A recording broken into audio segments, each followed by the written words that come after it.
For those of you who are in the retail industry, you may have noticed a recent trend to clean up in-store environments, reduce shelf heights, remove dense ends and dump bins, and widening the aisles, in order to increase the comfort and make the shopping experience less stressful for customers.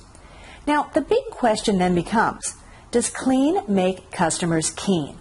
Now, according to Walmart, arguably the largest and most successful retailer in the world, clean stores mean fewer beans on the bottom line. As reported in the New York Times, Walmart conducted a massive in-store experiment to improve sight lines, rationalize the overall number of items offered, remove warehouse-like merchandising in center aisles, and increase the width of core aisles. Now, according to Walmart's CEO, William Simon, customers loved the experience. They just bought less. As a result, Walmart reverted back to its original strategy of offering more products with tighter aisles, more clutter, and lots of bargain bins in the hopes that customers would spend more because of a perception that there were bargains to be had. If you do a quick search on the internet, there are dozens of experts who subscribe to the view that a larger selection, more bargain bins, and sales signage equates to better value. In essence, the more that you look like a market stall, the better it is to generate buzz and sales.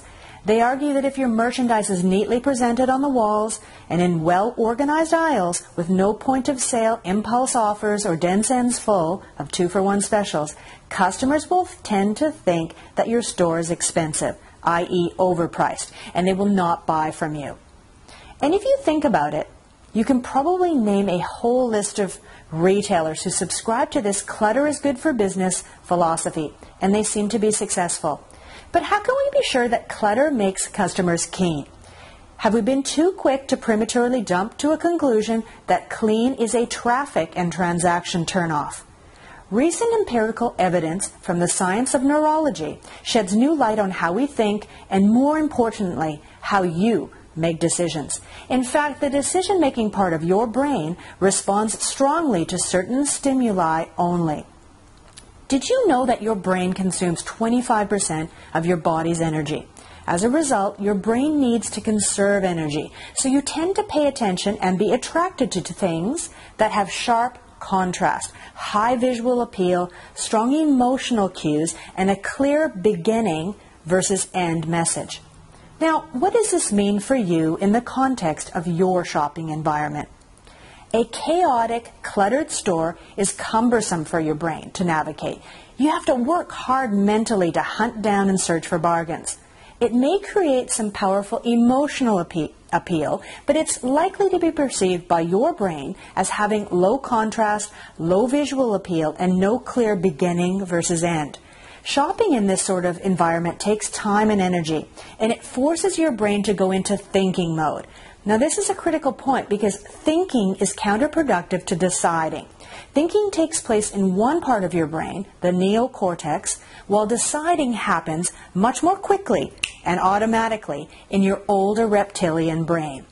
So what does this research mean for the strategy and conclusions reached by Walmart? Based on science, the strongest buying cue that you can give your customers is this. If your store or business has incredible bargains, people will buy. And they will even sift through a maze of clutter because something is in it for them. The what's in it for me principle is one of the strongest influences on the part of your brain that decides. There is, however, no hard evidence to suggest that clutter makes your customers keen. Walmart and many others have come to a conclusion based on what they think people are doing to reach a buying decision in their stores. However, neuroscience has empirical evidence to support the opposite conclusion is much more probable. Clutter and chaos can create an environment where your customers have to think way too hard, which is exhausting for their brains. They will do it if they have to, as long as the perceived bargains and value are very high. Doesn't it make more sense to find another way to communicate good value and service without exhausting your customers and causing them to waste their time? Of course it does. Wouldn't you be more likely to get more sales and word-of-mouth referrals from your delighted customers if you did that?